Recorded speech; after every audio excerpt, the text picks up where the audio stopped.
శివుడు లేని వేళ పార్వతమ్మ సిన్నబోయేనే శివుని బొమ్మ మూడు కన్నుల వాడి ముద్దుల గుమ్మ పువ్వులతో పూజల్ని పొందేనమ్మా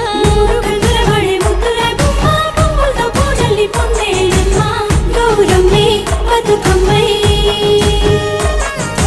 ఎత్తుకొని వచ్చనే నెత్తిపై మేఘాలు ఏడేడు సంద్రాల ఎదరు పొంగిన నీళ్లు తీసుకొని వచ్చనే తిరుగుతూ వాగులు నురగలై పొంగెనే చెరువుల తూములు